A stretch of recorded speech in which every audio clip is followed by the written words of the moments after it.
Hi all, అందరూ బాగుండాలి, అందులో మనం ఉండాలి. Welcome to my channel Sri channel తరపున అందరికీ నమస్కారం అండి. అందరూ ఎలా ఉన్నారు? చాలా చాలా బాగున్నారు అనుకుంటున్నాను. ఈరోజు వీడియో ఏంటంటే అండి, మా అక్క వాళ్ళది గృహప్రవేశం జరిగిన వీడియో అయితే ఆల్రెడీ పోస్ట్ చేశాను కదా. నైట్ జరిగిన పూజలన్నీ అయితే పోస్ట్ చేశాను. ఇప్పుడు నెక్స్ట్ తెల్లవారుజామున సత్యనారాయణ స్వామి వ్రతము హోమం జరిగింది. అవి ఎలా జరిగినాయి కూడా ఈ వీడియోలో మీకోసం. ముందుగా మన ఛానల్ చూడడం ఫస్ట్ టైం అయితే తప్పకుండా సబ్స్క్రైబ్ చేసుకోండి, వీడియోని లైక్ చేయండి, షేర్ చేయండి, స్కిప్ చేయకుండా ఎండ్ వరకు చూడండి. నైట్ పూజ అంతా కూడా అయిపోయిన తర్వాత అండి, తెల్లవారుజామున 4 గంటలకి ఈ వ్రతం అయితే ప్రారంభించారనమాట. ఉదయమే లేచి మళ్ళీ స్నానాలన్నీ కానిచ్చేసి స్వామివారి మండపం అంతా కూడా రాత్రి సర్ది పెట్టేసి ఉంచేసాం కదండి. ఇంకా సత్యనారాయణ స్వామివారి వ్రతాన్ని అయితే స్టార్ట్ చేస్తారనమాట. ఇక్కడ పంతులు గారు వీళ్ళిద్దరితో మొత్తం సత్యనారాయణ స్వామి వారికి ఏమేం చేయించాలో అవన్నీ కూడా అయితే చక్కగా వరుసగా చేయించేస్తున్నారు. స్వామివారి ప్రతిమకి అభిషేకం అన్నీ చేస్తున్న సమయంలో మనం ప్రసాదాలు ప్రిపేర్ చేయాల్సి ఉంటుంది కదండి. అలాగే హోమంలో వేయడానికి చిన్న చిన్న సైజులో ఒక 108 కుడుములు అయితే ఉండాలని చెప్పారనమాట. అందుకని చెప్పి ఆ 108 కుడుములు, అలాగే నైవేద్యానికి బూర్లు అన్నీ వేసే కార్యక్రమాల్లో మేమైతే ఉన్నాం అనమాట. పూజ జరుగుతూనే ఉంది. మొత్తం అంతా కొత్త ఇంట్లోనే కాబట్టి మేము పాలు పొంగించే పొయ్యితో పాటు గ్యాస్ స్టవ్ కూడా తీసుకెళ్ళిపోయామన్నమాట. ఎందుకంటే అక్కడ మొత్తం అన్నీ చేయాలంటే మనకి ప్రసాదాలు అవి కూడా అవైలబుల్గా ఉండాలని చెప్పి ముందు రోజే అన్ని అరేంజ్మెంట్స్ అయితే చేసేసుకున్నాం అనమాట. అలాగా అక్కడ పంతులు గారు పూజా కార్యక్రమాలన్నీ చేసేసరికి వెనకాల కావాల్సిన పనులన్నీ మా అమ్మ, వదిన, దేవి వదిన, మొత్తం నేను అందరం కలిసి అయితే అన్నీ చేస్తాం. ఇగో పెద్ద వదిన అయితే కుడుములు చూడుతుందండి. అలాగే మా దేవి వదిన అయితే ఎర్లీ మార్నింగ్కి కాబట్టి అందరి కోసం అయితే టీ పెడుతుంది అనమాట. లక్ష్మి అక్క, మా పిన్ని, అమ్మ, నేను, వదినలు ఇద్దరం అయితే ఉన్నాం. పిల్లలిద్దరూ అయితే పూజ చేస్తుంది అనమాట, మా సాయి పవను. ఇక్కడ గృహప్రవేశం జరుగుతున్న టైంలో అయితే అండి, ఏ కార్యక్రమం జరిగినా ఈ మధ్య అర్ధనారీశ్వరులు రావడం అయితే మనకి కామన్ అయిపోతుంది కదా. వచ్చిన తర్వాత కంపల్సరీగా ఇంత అమౌంట్ అని డిమాండ్ చేస్తున్నారు. అసలు మామూలుగా అయితే ఒక 20,000 అయితే అడిగారు అనమాట. అలా కాదండి, ఏదో మేము ఇల్లు చిన్నగా అయితే కట్టుకుంటున్నాం, మీరు అంత అమౌంట్ అడిగితే ఎలాగని రిక్వెస్ట్ చేస్తే ఫైనల్లీ ఒక 2,000కి అయితే ఒప్పుకుందనమాట. అసలు 5,000 కంటే తక్కువ ఇస్తానంటే ఆవిడ అస్సలు ఒప్పుకోలేదు. 2,000 ఇస్తానన్న తర్వాత మొత్తం ఇలా పిల్లలిద్దరిని నుంచోబెట్టి దిష్టి తీసి, అలాగే ఇంటికి గడపకు కూడా దిష్టి తీసి కొబ్బరికాయ అయితే కొట్టేసి వెళ్ళారనమాట.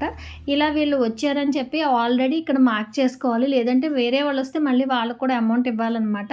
కానీ వీళ్ళైతే ఏదైనా ఫంక్షన్స్ జరిగినా, ఇలా గృహప్రవేశాలు కానీ ఏమైనా చేసుకున్నప్పుడు మాత్రం మస్ట్ అండ్ షుడ్గా అయితే వచ్చి ఇలా అమౌంట్ అయితే తీసుకుంటున్నారు.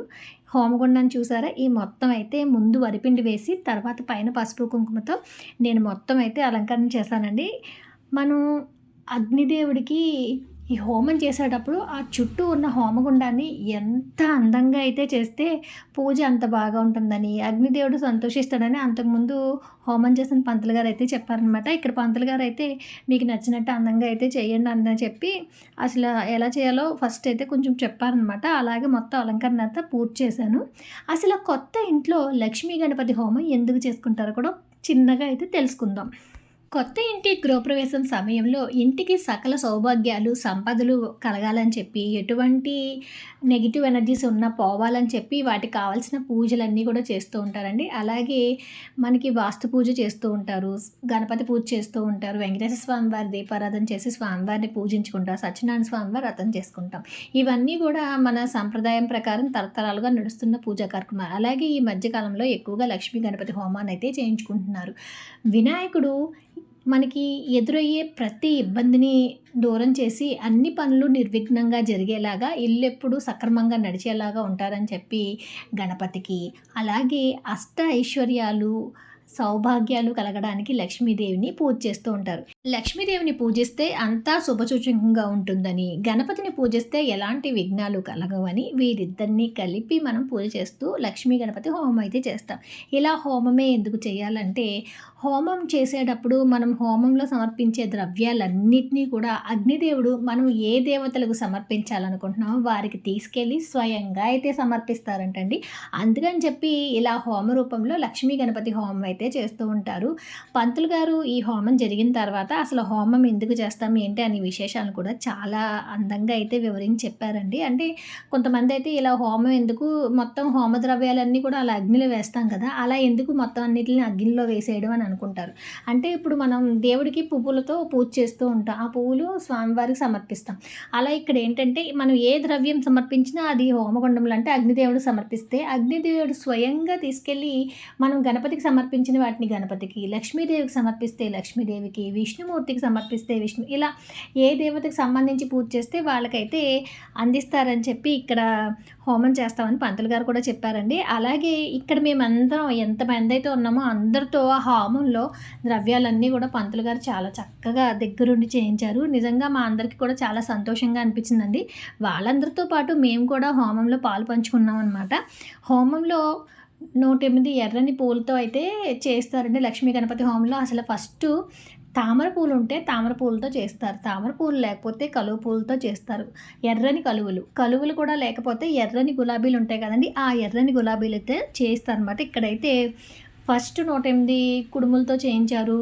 అటుకులు, నవధాన్యాలు అలాగే అన్ని రకాల ఫ్రూట్స్ అంటే ఇక్కడ అన్ని రకాలంటే కాదు. ఒక 8 రకాల ఫ్రూట్స్ అయితే తీసుకొని చిన్న చిన్న ముక్కలుగా కట్ చేసి వాటిని కూడా ఆ హోమంలో వేసామన్నమాట.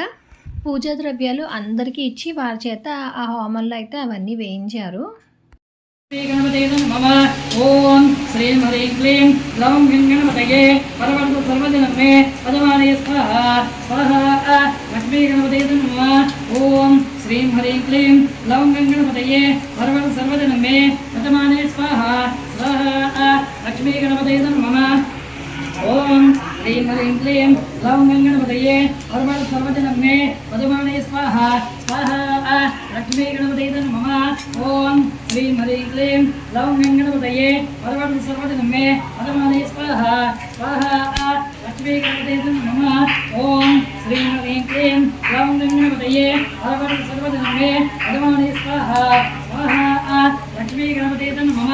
పంతులు గారు ఇలా హోమాన్ని చాలా బాగా అయితే చేయించారండి. హోమం చేయించేటప్పుడు అగ్నిదేవుడు పైకి అగ్నిశకలు పైకి లేచి వస్తూ ఉంటారనమాట. అలా వాటిని మనం ఫోటోతో క్లిక్స్ కనుక తీసుకున్నట్టయితే మనకి అమ్మవారి స్వరూపము, నెక్స్ట్ వచ్చి నటరాజ స్వామి వారు, వినాయకుల వారు ఇలా వివిధ రకాలైన భంగిమల్లో అవన్నీ కూడా కనిపిస్తూ ఉంటాయండి. అలా ఆ పిక్స్ని తీసుకున్నప్పుడు మనకైతే చాలా ఆనందంగా అనిపిస్తుంది అనమాట. ఎక్కడ హోమం జరిగినా సరే అగ్ని జ్వాల కొంచెం పెద్దగా రాగానే నేనైతే ఫొటోస్ తీస్తాను. అప్పుడు అమ్మవారి కానీ లేదంటే మన తాండవం చేస్తున్నట్టు శివయ్య గారిని అలా కనిపిస్తూ ఉంటారు. అప్పుడు మనసుకి చాలా ఆనందంగా అనిపిస్తుందండి. పంతులు గారు అయితే పూర్ణాహుతి మొత్తాన్ని అయితే ఒక మూటగా అంటే పట్టు వస్త్రంలో మొత్తం వేయాల్సిన ద్రవ్యాలన్నింటినీ కలిపి హోమం అయిపోయిన తర్వాత పూర్ణాహుతిని అయితే ఇలాగ మూట కట్టేస్తారు. ఆ మూట కట్టిన తర్వాత ఎవరైతే హోమం చేస్తున్నారో వారి చేతికి ఇచ్చి ఆ పూర్ణాహుతిని ఆ హోమంలో సమర్పించమని చెప్తారనమాట. ఇలా హోమం అంతా కూడా పూర్ణాహుతి వేయడంతో సమాప్తం అవుతుందండి. పంతులు గారు అయితే వీళ్ళకి హోమం చాలా అంటే చాలా బాగా చేయించారనమాట. సొంత ఇల్లు కట్టుకోవడం అనేది ప్రతి ఒక్కరి కలలా ఉంటుందండి. అలా మా అక్క వాళ్ళు ఎప్పటి నుంచో కూడా సొంత ఇంటిని కొనుక్కుందామని అనుకుంటున్నారంటే దగ్గరుండి కట్టించడం అయితే వాళ్ళకి అవ్వదనమాట. అందుకని కట్టేస్తున్న ఇల్లునే తీసుకుందాం అనుకున్నారు. అలాగా రెడీగా అన్నీ అంటే ఇంకా ఏ వర్క్స్ లేకుండా అన్నీ రెడీగా ఉన్న ఇల్లునైతే సెలెక్ట్ చేసుకొని ఇల్లు అయితే కొనుక్కున్నారండి. అలా కొనుక్కున్న ఇంట్లో అన్నీ ఎప్పుడు శుభాలు జరుగుతూ బాగుండాలని చెప్పి జరిగే పూజలన్నీ కూడా బాగా జరగాలని చెప్పి గృహప్రవేశ సమయంలో ఏ ఏ పూజలు చేస్తారో అన్నీ కూడా చేయించుకోవాలని చెప్పి మా అక్క అనుకుందండి. అలా మొత్తం వాస్తు పూజ, గణపతి పూజ, సత్యనారాయణ స్వామి వారి వ్రతము, ఈ లక్ష్మీ గణపతి హోమం అన్నీ కూడా చాలా బాగా అయితే చేయించుకున్నారనమాట. ఇలా అక్కల గృహప్రవేశంలో జరిగిన పూజలన్నీ కూడా చాలా బాగా జరిగినాయండి. మన హిందూ సాంప్రదాయం ప్రకారం అన్నీ ఒక పద్ధతి ప్రకారం అయితే జరుగుతూ ఉంటాయన్నమాట. జరిగే ప్రతి దాంట్లో కూడా సైన్స్ దాగి ఉంటుందండి. ఇలా హోమం జరిగినప్పుడు ఈ హోమం నుంచి వెలువడే ఆ పొగ కూడా గాలిలో చేరి గాలిని స్వచ్ఛంగా చేస్తే ఆ గాలిని మనం పీల్చడం వల్ల కూడా మనకి చాలా ఆరోగ్యం అయితే ఉంటుందన్నమాట. పూజా కార్యక్రమం అంతా అయిపోయిన తర్వాత మా వదిన వాళ్ళు అంటే మా పిన్ని వాళ్ళ కోడలే కాబట్టి మా లక్ష్మక్క పుట్టింటి వాళ్ళు చలివిడి, పొంగడాలన్నీ తీసుకొచ్చారండి. ఇలా ఇల్లు కట్టుకున్నప్పుడు పుట్టింటి తరపు నుంచి పొంగడాలు అవి సారిగా పెడతారనమాట. చలివిడి పొంగడాలు చేసి తీసుకొచ్చారు. అలాగే సత్యనారాయణ స్వామి వారి ప్రసాదము ఏ ఏ నైవేద్యాలు ఉన్నాయో ఆ నైవేద్యాలన్నీ కూడా పెట్టి నివేదన అయితే చేశారండి. పూజా కార్యక్రమం అంతా అయిపోయిన తర్వాత పిల్లలిద్దరికీ మేనమామ మేనత్త ఇద్దరు బట్టలు పెట్టారు. అలాగే మా లక్ష్మక్కకి కూడా బట్టలు పెట్టారండి. మా లక్ష్మక్కకు తమ్ముడు అవుతాడు కాబట్టి మా అక్కకి అక్షంతలు ఇచ్చి వాళ్ళిద్దరు కూడా వేయించుకొని ఆశీర్వాదం తీసుకున్నారు. తర్వాత పెద్ద వదిన కూడా మా లక్ష్మి అక్కకి తన సమ్ అమౌంట్ ఇవ్వాలనుకున్న అమౌంట్తో పాటు చీర కలిపి అయితే పెట్టేశారనమాట. ఇలా మా లక్ష్మి అక్క వాళ్ళ గృహప్రవేశం అందంగా పూజలతో, హోమంతో చాలా శుభసూచకంగా అయితే అన్ని కార్యక్రమాలు నెరవేర్చి చాలా అందంగా అయితే జరిగింది. ఈ వీడియో మీకు ఎలా అనిపించిందో కామెంట్ సెక్షన్లో కామెంట్ చేయండి. Like, share, subscribe.